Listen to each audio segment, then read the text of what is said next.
अस्सलाम वालेकुम। तो आज का हमारा टॉपिक है प्रेपरेशन ऑफ एसिटाल्डिहाइड।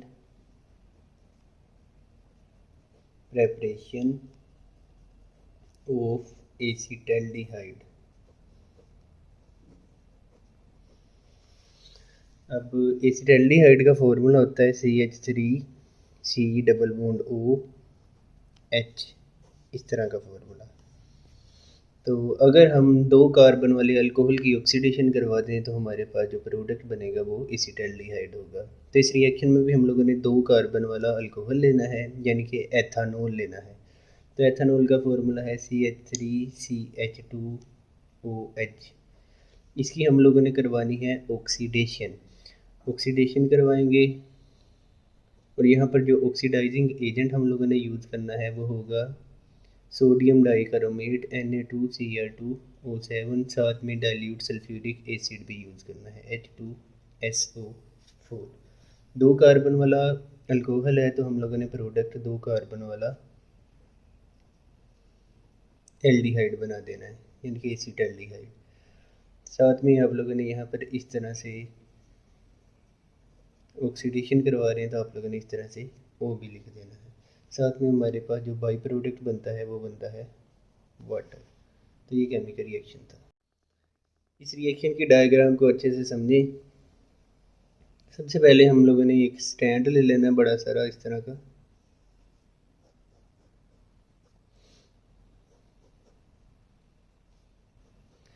इस स्टैंड के ऊपर हम लोगों ने राउंड बॉटम फ्लास्क लगाना है। राउंड बॉटम फ्लास्क जिसका बॉटम राउंड होता है, और इसके अंदर हम लोगों ने सल्फ्यूरिक एसिड का डाइल्यूट सोल्यूशन ले लेना है। तो यहाँ पर मैंने लिख दिया है H2SO4 सॉल्यूशन। और नीचे हम लोगों ने ना एक हीट सोर्स लगाया हुआ है जो कि इसको कंटिन्यूसली हीट कर रहा है। इसको हम लोगों ने दो पाइप्स के साथ कनेक्ट किया है। पहला पाइप है, इसके ऊपर हम लोगों ने कंटिन्यूसली ना यहाँ से ड्रॉप वाइज इस बॉइलिंग सल्फ्यूरिक एसिड सोल्यूशन के अंदर सोडियम डाइकार्बोनेट Na2Cr2O7 और साथ में एथानॉल को ऐड करते जाना है C2H5OH। और दूसरा पाइप जो है इसका,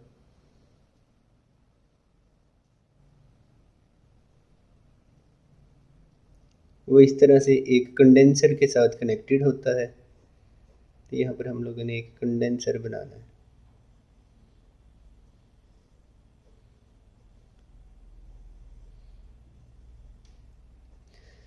अब यहाँ पर आकर केमिकल रिएक्शन होगा। यहाँ से सारी चीज़ों ने ना वेपर बनकर निकल कर इस पाइप में से निकलते जाना है। जैसे ही एथानॉल, सोडियम डाइकार्बोनेट और सल्फ्यूरिक एसिड यहाँ पर आपस में आकर मिलते हैं ना तो केमिकल रिएक्शन हो जाता है और जो प्रोडक्ट बनता है वो वेपर फॉर्म में बनता है। तो एसिटाल्डिहाइड और वाटर वेपर यहाँ से होते हुए इसके अंदर आ रहे हैं। यहाँ पर हम लोगों ने कंडेंसर लगाया। कंडेंसर का फंक्शन क्या होता है? एक गैस को या वेपर्स को दोबारा से लिक्विड फॉर्म में कन्वर्ट करना। तो इस कंडेंसर में ना हम लोगों ने यहाँ से वाटर इनसाइड इसके इंसर्ट कर सकते हैं। तो वाटर इनलेट यहाँ पर लिख देता हूँ H2O इनलेट। और यहाँ से हम पानी इसके अंदर से निकाल भी सकते हैं। तो यहाँ पर मैं लिख देता हूँ H2O आउटलेट। ये जो वाटर इनलेट है और वाटर आउटलेट है, यहाँ से हमने कंटिन्यूसली वाटर ऐड करते जाना है, यहाँ से निकालते जाना है ताकि इसका जो टेम्परेचर है ना वो ठंडा होता जाए और आहिस्ता आहिस्ता ये जो वेपर्स हैं सारे इस पाइप के अंदर वो लिक्विड फॉर्म में कन्वर्ट हो जाए। और यहाँ से ये वाला जो पाइप है इस तरह से हम लोगों ने नीचे एक फ्लास्क रखा हुआ है, ये इस फ्लास्क के अंदर होता हुआ। तो हमारे पास ना इस फ्लास्क के अंदर लिक्विड फॉर्म में जो हमारा प्रोडक्ट है वो आकर हमें मिल जाएगा। और प्रोडक्ट कौन कौन सा है हमारे पास? एसिटाल्डिहाइड, साथ में वाटर, और साथ साथ इसके अंदर ना कुछ अनरिएक्टेड एथानॉल भी बचा होगा, वो भी इसी के अंदर आकर हमें मिल जाएगा। तो यहाँ पर इथाइल अल्कोहल भी लिख देता हूँ। दोबारा से डायग्राम को एक्सप्लेन कर रहा हूँ। हम लोगों ने इस राउंड बॉटम फ्लास्क के अंदर सल्फ्यूरिक एसिड का डाइल्यूट सोल्यूशन लेना है। ये दो पाइप के साथ कनेक्टेड है। एक पाइप के अंदर से ना हम कंटिन्यूसली ड्रॉप वाइज इसके अंदर सोडियम डाइकार्बोनेट और एथानॉल को ऐड करते जाते हैं और इसको ना हम लोगों ने नीचे से हीट कर रहे होते हैं। जैसे ही ये चीज़ें इसके अंदर जाएंगी केमिकल रिएक्शन होगा, एसिटल्डिहाइड बनेगा, साथ में वाटर वेपर भी बनेंगे, लेकिन क्योंकि हीट दे रहे हैं हम कंटिन्यूसली, उन्होंने वेपर की फॉर्म के अंदर बनना है। जैसे ही वेपर की फॉर्म के अंदर बनेंगे, वेपर ने यहाँ से उड़कर ऊपर वाली साइड पे जाना है और यहाँ पर आके कंडेंसर के अंदर आना है, जिसके अंदर हम लोगों ने वाटर इनलेट और आउटलेट रखा हुआ है, जो कि पानी इसको पाइप को ठंडा करता जाता है। और ये जो पाइप के अंदर से एसिटल्डिहाइड गुजर रहा है और वाटर गुजर रहा है, और साथ में हमारे पास कुछ अनरिएक्टेड इथाइल अल्कोहल भी है, वो वेपर फॉर्म में था, तो यहाँ पर आकर ठंडा होकर वो लिक्विड फॉर्म में दोबारा से कन्वर्ट हो जाएगा। फिर यहाँ से होता हुआ ये इस फ्लास्क के अंदर आ जाएगा, जिसके अंदर फाइनल हमें प्रोडक्ट जो है वो एसिटल्डिहाइड का मिल जाएगा। ये वाला सवाल भी आपको पेपर में लॉन्ग क्वेश्चन के तौर पर आ सकता है, तो इसमें आप लोगों ने ये केमिकल रिएक्शन लिखना है और डायग्राम बनानी है। आपको पेपर में सवाल आएगा laboratory method for the preparation of acetaldehyde, तो ये लेबोरेटरी मेथड है जो कि हम लोगों ने डिस्कस किया। तो डायग्राम का 1 नंबर होता है, डायग्राम आप लोगों ने लाजमी बनानी है। 1 नंबर आपको इस इक्वेशन का मिलेगा, बाकी जो 2 नंबर हैं आप लोगों को सारी एक्सप्लेनेशन के मिलेंगे। एसिटल्डिहाइड की प्रेपरेशन का दूसरा मेथड है। इस मेथड के अंदर हम लोगों ने फॉर्मिक एसिड का कैल्शियम साल्ट लेना है। तो ये फॉर्मिक एसिड के कैल्शियम साल्ट का फॉर्मूला है। इसको हम लोगों ने रिएक्ट करवाना है एसिटिक एसिड के कैल्शियम साल्ट के साथ। तो ये एसिटिक एसिड का कैल्शियम साल्ट है। दोनों के मिक्सचर को हम लोगों ने हीट करना है। तो इस केस में भी हमारे पास जो प्रोडक्ट बनेगा वो एसिटल्डिहाइड ही बनेगा। तो अब आप लोगों ने इस रिएक्शन के अंदर करना क्या है, आप लोगों ने ना ये बॉन्ड को इधर से तोड़ देना है और यहाँ से भी तोड़ देना है। CH3 डबल बॉन्ड O, अगर इसके दूसरी साइड पर H लग जाए तो ये क्या बन जाएगा, एसिटल्डिहाइड बन जाएगा। तो एक H आप लोगों ने इसका यहाँ पर आकर लगा दिया। और इसी तरह से नीचे वाला जो पार्ट है, इसके भी अगर दूसरी साइड पे H लग जाए तो ये भी एसिटल्डिहाइड बन जाएगा। तो आप लोगों ने ये वाला H यहाँ से उठाकर यहाँ पर लगा देना है। तो हमारे पास प्रोडक्ट में क्या बनेगा, 2CH3 डबल बॉन्ड OH। दो हमारे पास एसिटल्डिहाइड के मॉलिक्यूल बन गए। अब यहाँ पर देखें बाकी क्या बच रहा है, CaC 1 2 और 3, तीन ऑक्सीजन को मिला दें, CaCO3। तो एक हमारे पास कैल्शियम कार्बोनेट बन गया। उसके अलावा क्या बचा, Ca, एक कार्बन, 1 2 और 3 ऑक्सीजन, यानी कि हमारे पास 2 कैल्शियम कार्बोनेट के मॉलिक्यूल बन जाते हैं।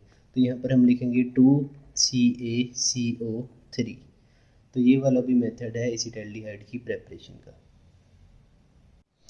नेक्स्ट रिएक्शन है industrial method for the preparation of acetaldehyde.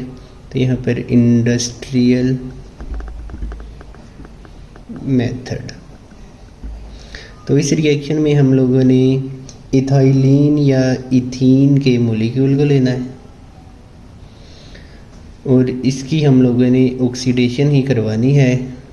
यहाँ पर जो हम लोग कैटलिस्ट यूज़ करेंगे वो होगा पैलेडियम क्लोराइड, साथ में हम लोगों ने क्यूप्रिक क्लोराइड यूज़ करना है CuCl2, और साथ में हम लोगों ने वाटर यूज़ करना है। अब इस रिएक्शन में आप लोगों ने प्रोडक्ट कैसे बनाना है, प्रोडक्ट तो हमारा वही एसिटल्डिहाइड है जिसका फॉर्मूला होता है CH3 डबल बॉन्ड OH। तो आप लोगों ने क्या करना है, ये वाले डबल बॉन्ड जो है इसको ख़त्म कर देना है। एक हाइड्रोजन आप लोग यहाँ पर ले आएंगे। तो यहाँ पर लेफ़्ट साइड पर CH3 हो गया क्योंकि एक हाइड्रोजन हम यहाँ पर ले आए, और साथ में यहाँ पर ये जो डबल बॉन्ड है ये ख़त्म हो गया है। इस कार्बन के साथ राइट साइड पर एक हाइड्रोजन लगा हुआ है। आप लोगों ने इसमें से एक ऑक्सीजन निकाल के यहाँ पर डबल बॉन्ड ऑक्सीजन बना देना। तो इस तरह से हमारे पास एक एसिटल्डिहाइड का मॉलिक्यूल बन गया। उसके बाद आप लोगों ने इसको यहाँ पर 2 लगा देना ताकि दूसरा वाला जो ऑक्सीजन का मॉलिक्यूल है, एटम है, वो भी इसी तरह से एक और एसिटल्डिहाइड का मॉलिक्यूल बना दे। तो किया गया है, हम लोगों ने ये डबल बॉन्ड को ख़त्म किया। एक हाइड्रोजन हम इधर ले आए, यहाँ पर CH3 आ गया। उसके बाद यहाँ पर सिंगल बॉन्ड और हाइड्रोजन रह गया था। आप लोगों ने इसमें से एक ऑक्सीजन निकाला, यहाँ पर डबल बॉन्ड ऑक्सीजन कर दिया। तो हमारे पास जो प्रोडक्ट बनता है उसके अंदर 2 एसिटल्डिहाइड के मॉलिक्यूल्स बन जाते हैं। नेक्स्ट है हमारे पास preparation of acetone. Preparation of acetone, इसका रिएक्शन जो है हम लोगों ने कैल्शियम साल्ट लेना है एसिटिक एसिड का।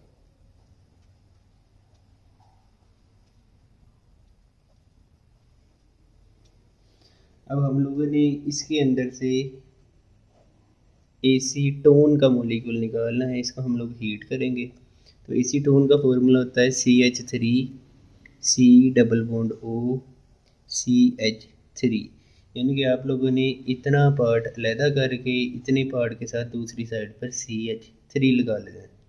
तो बाकी हमारे पास क्या बचेगा, CaC 1 2 और 3 ऑक्सीजन CaCO3। तो हमारा जो बाई प्रोडक्ट यहाँ पर बनता है वो होता है CaCO3। तो ये है